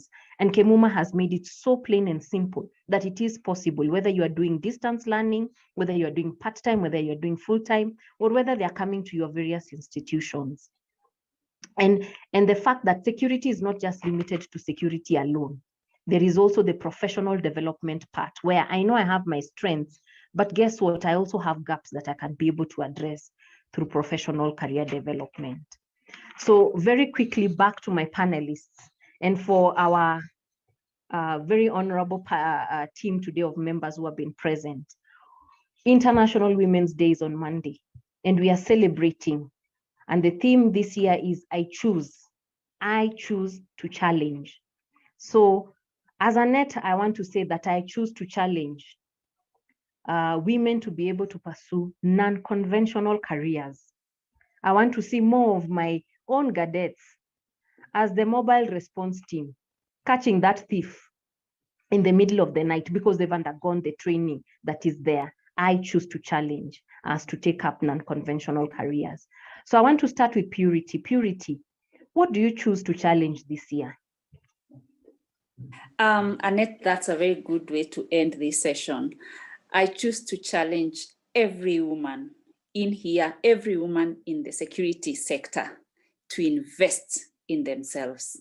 There is nothing as rewarding as having invested in yourselves so that when opportunities come, you stand to be counted. You cannot be a jack of all trades. You need to be known for something. So, and I also want to challenge our women to take on the corner offices. They are there, they are available. There are a lot of challenges that Sarah has talked about and how to navigate around it. Please let us take those offices and of course, shatter the ceiling. Annette. Thank you. Thank you for challenging the women, and thank you for asking us to invest in ourselves. It's not a cost, it's an investment. Over to you, Kemuma. Of course, Annette, thank you. I would like to challenge, or I'll choose to challenge every woman to speak up for the sake of mental wellness. All of us can do all these things that we have been able to discuss here. We have the zeal, we have the right channels, we have the right support system, but if we are not well mentally, then all that will go down the drain. I choose to challenge women to know that it is okay not to be okay. I choose to challenge women to speak up on postpartum depression, because some of these things affect us as women. And for us to continually grow professionally and academically, then we need to find a way to be able to be able to sort out these things. And it is very okay for us not to be okay, but it is also okay for us to seek help when we need help. Annette. Thank you, Kemuma. And it is the assumption of the woman that you'll carry the whole world. You carry your family, you carry your work, you carry your relatives, you carry your neighbors, you carry the chama's burdens. And all that weight comes and lies on you. And what most people don't know is even the counselors themselves need counselors. And even when they carry these burdens, it is an ethical and regulatory requirement that they also have somebody who they go and download to. But in our culture, looking weak, feeling tired, just losing it has become an issue. And it's one of the key things that we want to focus on and as WISE this year, which is mental health. And you said it perfectly. It is okay not to be okay. We often criminalize and just demonize women for suffering post PTSD. You've given birth, you don't understand why you don't love yourself, you don't love your baby. And people just say, this woman is so selfish. What people don't understand is that you are not mad to be in Mathare. You need love and you need attention, and there are interventions and places to help. And may WISE be one of those places. Thank you so much, Kemuma. Over to you, Sarah. What do you choose to challenge? Thank you so much, Annette. Thank you, Evelyn, Purity, all my fellow panelists. I am challenged by the things that you have shared with the ladies today. So one of the things that I'm saying I would love to challenge people is, first of all, be comfortable with wealth. Be comfortable with quoting without blinking an eye. Whether you're quoting for your salary, whether you're quoting for a service, whether you're quoting to whoever. And if I then give it for free, you understand the value. Never lose your value. I challenge you. That 160 hours that I told you about, go and calibrate what your value is. When you meet Sarah next time and I ask you, how much are you worth per hour? Please, you need to know that at the tip of your fingers. I am challenging you that no is a good word that we need to start using. No is a good word. It's not a taboo word. So say no. Say no when you're overstretched. Say no when you're overwhelmed. Say no when you're not comfortable. Say no when it's against your values. Depth. Ladies, let me tell you one thing. Many times we go into this diversity circle wanting to be a tick or a flower girl. When you enter that board, everybody expects you to deliver and deliver results. So you come in with your red lipstick, high heels and everything, and I love all that. I'm a girl's girl. But when I sit, I have depth. You want to talk about frameworks? I understand them. I don't tell you from the shallow level. I'll tell you the history, multidimensional uses of them. I have depth. 4 a.m., get up and read. I have a library. I keep building myself so that in my area, I know that I know that I know that I know. I can talk for 3 days non-stop and I don't need slides. Know that you know your stuff. Have depth. Don't think these roles are just there for us to be given and whatever. Work for it. Stay on it. Challenge you for depth. I challenge you to take pride in your USP, your unique selling points. People tried to tell me to have an accent. People told me to refine myself and stop using my hands when I'm training. People told me all sorts of things. They told me I'm too African for audiences, and now they pay to listen to me in London. Be who you are. Don't be a photocopy of anything or anyone else. Where. You know, I'm the only one I see in panels who is always like, I want to jump out of my, but that is me. The energy in me is what draws the people who listen to me. So be proud of who you are and have your unique selling point. And finally, I challenge you today to reach out. Reach out to me, reach out to Annette, to Monica, to Purity, to Evelyn, to anybody. When you see a woman that you just feel has drawn you in, and not all of us will draw you in, but there are some who draw you in. It's okay to get no, but at least you tried. Failure is not trying. So I challenge you today, reach out. Whether it is to that giant or whatever in your field, reach out. You might just get a yes. Thank you very much. Over to you, Annette.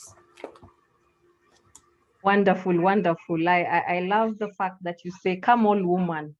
You know, as women in security, let's be honest, you're still in a male-dominated circle, and you're expected to come in the darkest of suits and the most quiet of hairstyles, huh? Because for some reason, you'll just not be taken seriously. And I love what Sarah has said, come all woman, from lipstick to high heels to boots. What matters is the depth. So you can imagine Annette with her yellow hair. I still deliver results. And I'm so proud and challenged by that. And the USP, the unique selling point. I do hope that one day we'll have a session where everyone, you're going to teach us, Sarah, how to do the USP. You're going to guide us towards even the elevator pitch. I remember I attended one of your coaching sessions at FKE. We were doing the Female Future program. And one of the things I struggled even when I left that whole program was just the elevator pitch. And it took me like a whole year to be able to get my elevator pitch. And I'm not saying that I'm any special. I'm imagining that we are all in the same place. So what is our unique selling point? And what would be that attention that would be able to grab somebody within minutes? And know your stuff. You can't run away from it, ladies. You will ask, the door will be opened. What matters is when you sit there, what are you going to deliver? Are we still going to be flower girls, where you are called to tick a box that there's 1/3 in the room, there's 1/3 on this board, we have called the women in this meeting, even this training had 1/3. And finally, there's no results to show. There's no impact left. There is no mark that you will say, as Annette, I know I left this and I will be remembered for it. And for that reason, I'm going to encourage and motivate others. And reach out, whether you're going to reach out to a man, a woman. I am a product of so many male champions. And actually this year, I choose to challenge myself to go back and remember from nursery school to university, who are the men who have contributed to my journey and who have made me who I am. And I say a big thank you. Reach out. Because for me, I didn't find many women in this space. We were discussing that with Monica. It was a very lonely space before we found each other, before WISE was formed, before some of these associations and these events happened. But for sure, there are so many men who continue to stand with me, who continue to ask me to go and apply for that board position because they know I can deliver, even when I have shadows of doubt. There are those men who have forwarded my CV without me knowing, only to be called. So let us reach out. Thank you all so much. I'm going to hand over to Monica, who's now going to close the session. We really wanted to finish on time, spot on at 4 o'clock. Thank you. You have been amazing panelists. God bless.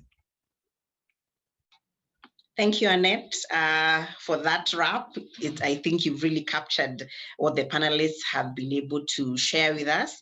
I will really want to give a vote of thanks, but there's a question here, Sarah. Before I close, I think if I don't ask you, I'm going to do some people disservice. So allow me to just throw back one more question your way. How do you deal with men who are threatened by career women, especially in the corporate space? These are colleagues you're with in the office every day. You have people who are malicious. They don't even hide it. They make your life a living hell. Some of them are your bosses. Some of them are your line managers. As a woman who is focused, as a woman who is determined not to resign because of undue pressure, not to go home because some man is just making your life miserable in the office, how do you deal with some of these challenges as we close? Thank you, Sarah. Thank you very much. For me, maybe because I grew up with 9 men, you know, I told you earlier, I was a girl among boys. And I was brought up, if you check YouTube, as I said, really go and watch that story. I was brought up by a father, not a mother.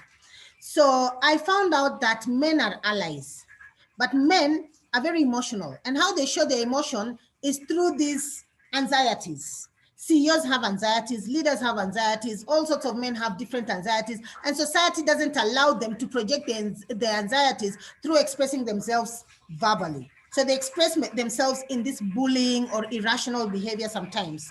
So what I have tended to do is to ensure that actually we, just hold on, please. Just hold on, hold on.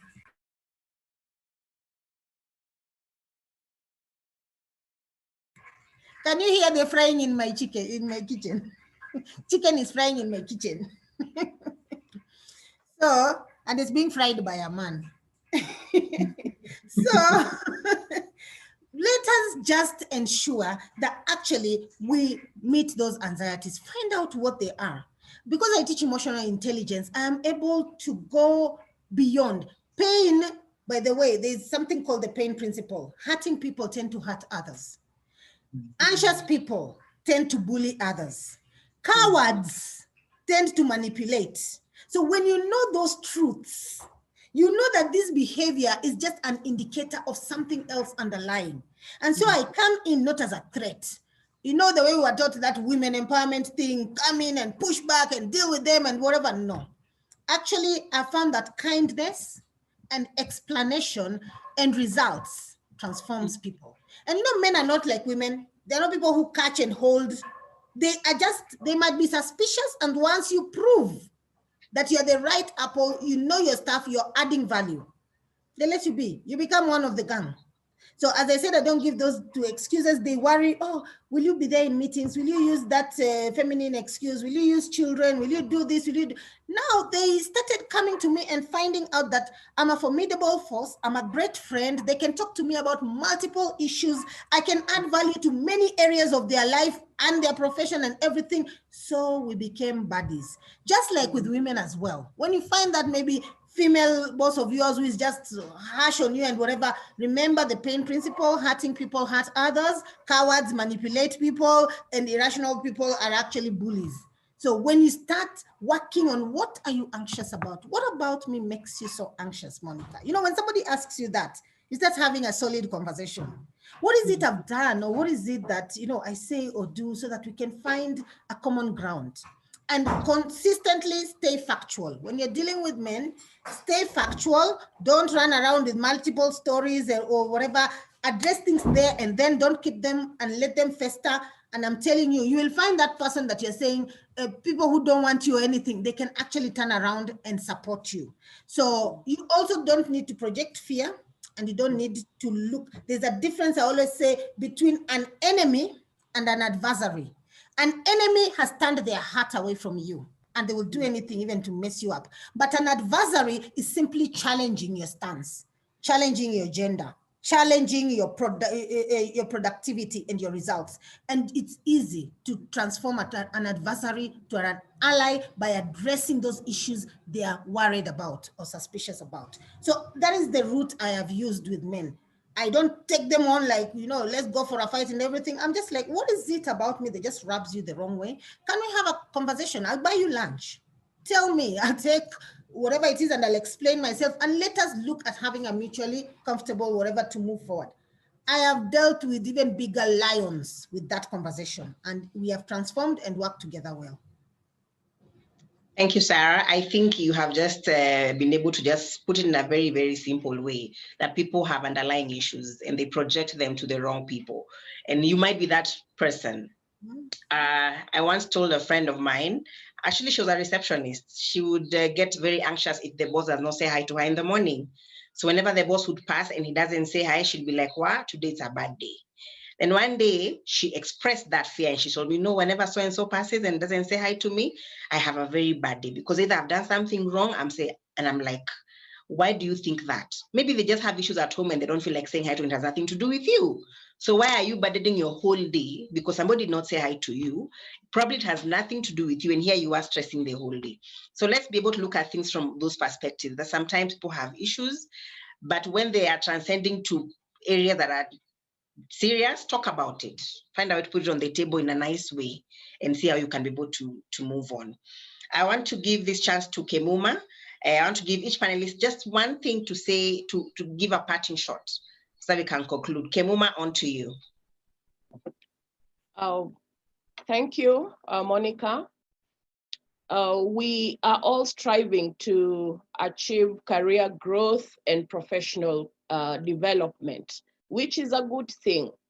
And my advice to us is, even as we continue eyeing those positions and those opportunities, let us acquire the right papers. Not only papers, but the right papers. Because sometimes some of us go to a River Road and acquire a paper simply because they've seen a job advert for promotion, and that promotion requires a particular paper qualification, and they acquire that paper. Employers have always gone back to institutions to do verification, and I'm speaking that from experience. So as women, as we strive to get there, let us acquire the right papers, because of course it is next to impossible for us to acquire those opportunities if we don't have the right papers. I also want to encourage all of us to take academic programs. Learning is an eternity affair. It's an eternity affair, and we cannot say that we have finished or you've gotten to a master's level, a degree level, or a PhD level, and you stop there. No, because of the dynamics that are happening in this world, everything, every day new things come up. Let us take that particular step and go forward. And the most important thing, find a balance. Work, family, life. Find a balance. It's challenging, but try and look for a support system that will help you take advantage of employee assistance programs that are offered in your organization. Find the balance and move forward. Thank you, Monica. Purity, your parting shot.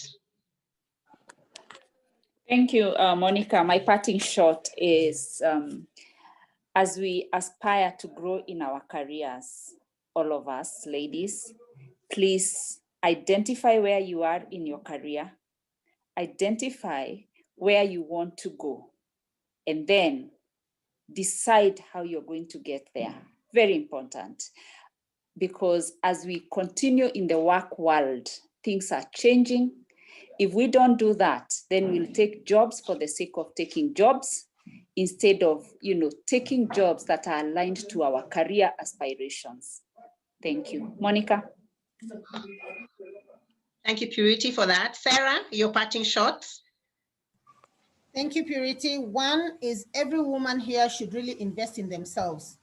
Every year, improve your skills, especially your skills of articulating yourself and negotiating. Knowledge, your experiences, your exposures, expose yourself, travel, do whatever, and get a mentor or a coach or a personal board of directors.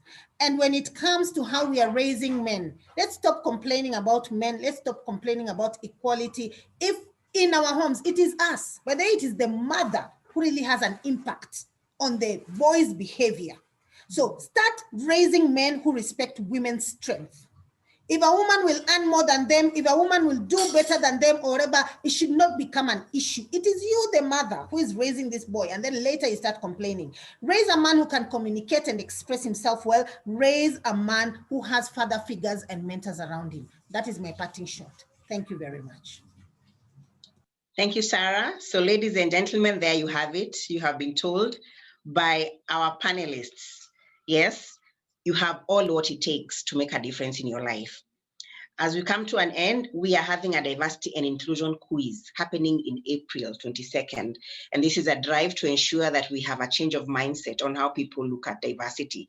And we have opportunities for corporate teams and individual participants where we're going to be having it's going to be a competitive, blood-thrilling event. So please mark your calendars, get in touch with us so that we are able to prep and be ready for that very important event.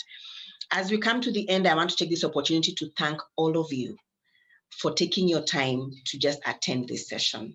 We don't take it for granted. We know you have other things to do, but you chose to sit in and get to listen about career advancement and what challenges as women we face. I also take this opportunity to appreciate the men. Actually, I wish they could raise their hands because we feel so privileged to have you on board.